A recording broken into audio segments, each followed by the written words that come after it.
Dr. Wiedenfeld here with a lecture on what is film history. Going to talk about what it is, why we study it, what limitations we face.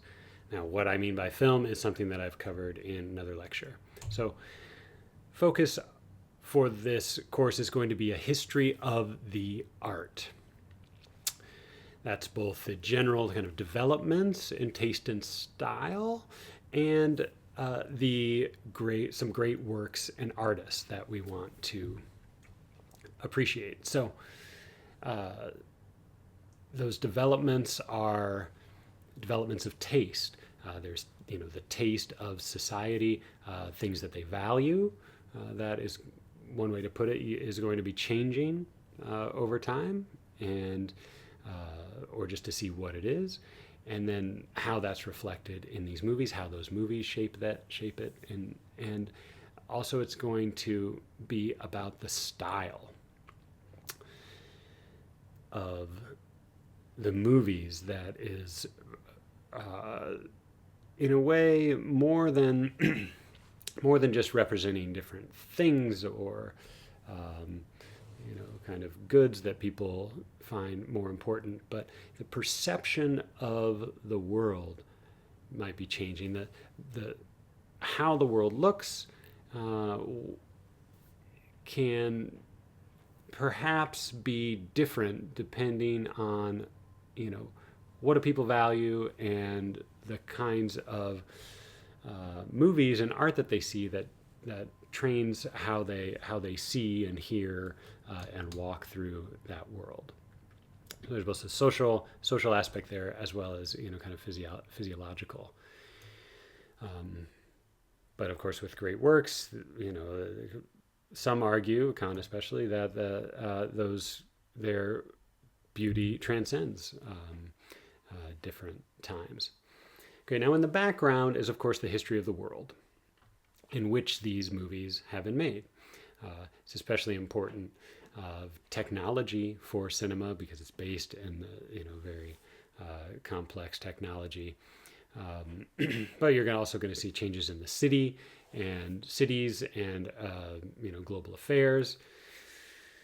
There are events that are going to be in the background that change how movies move around the world and the kinds of technologies that are used to make them.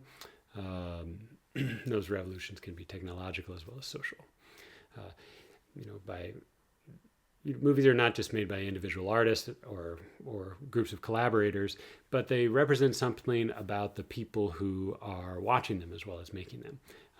So we can study something about a nation or a culture if that may not correspond to a state through movies.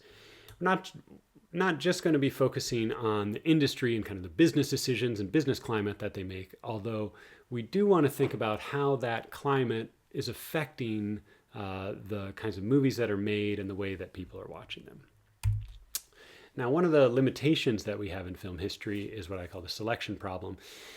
There are too many movies to watch, both in a semester, in a lifetime if you were a film historian. Motion Picture Association of America has rated 30,000 feature films since 1968. Work the numbers.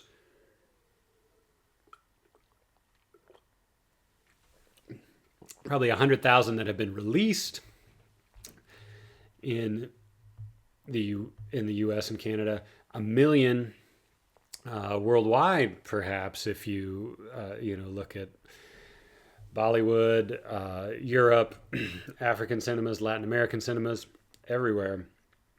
And not to mention films that aren't released but that are just made and shown privately. So it's impossible to know all those facts at once. If you want to tell a story about it, you have to simplify. And if you're going to simplify, you're following some kind of agenda. What is it that we're looking for? Well, for us, I think I've already gone over that. We want to see the main developments and then focus on the key works. I also want to see the diversity of the art. I don't want to have just one idea of what a good movie is. Art in general is all about what's new and different. And so we want to get a sense of those differences and that diversity of styles, of subjects in the kinds of movies that we talk about and watch. Lastly, why study film history? Let me give you a couple reasons. First, why do anything at all?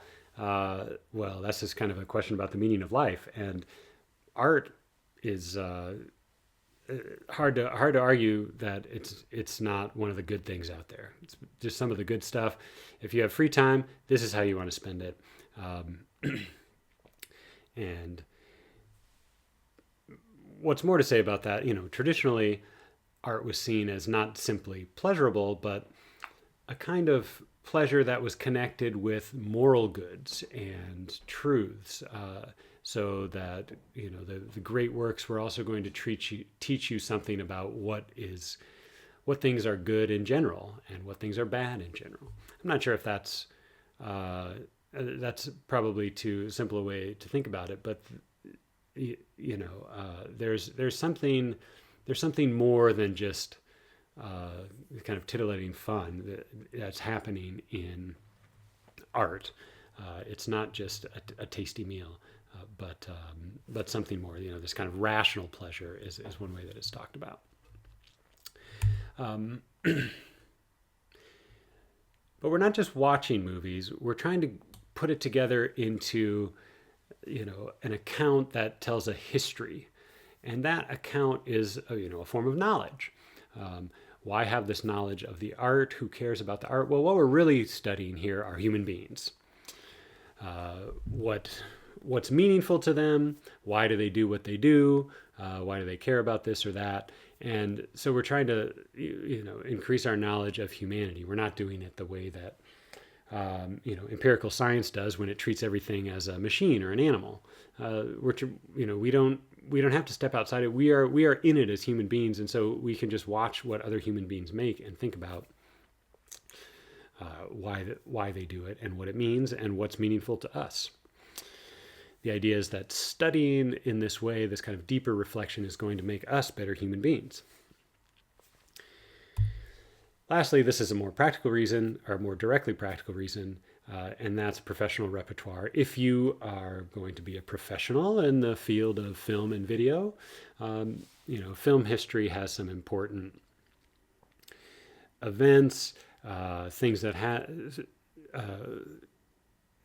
events and movies that everybody knows, and so that you can communicate with other professionals and have this shared sense of knowledge and shared reference points. This is what the repertoire is, and that I hope you will get from film history.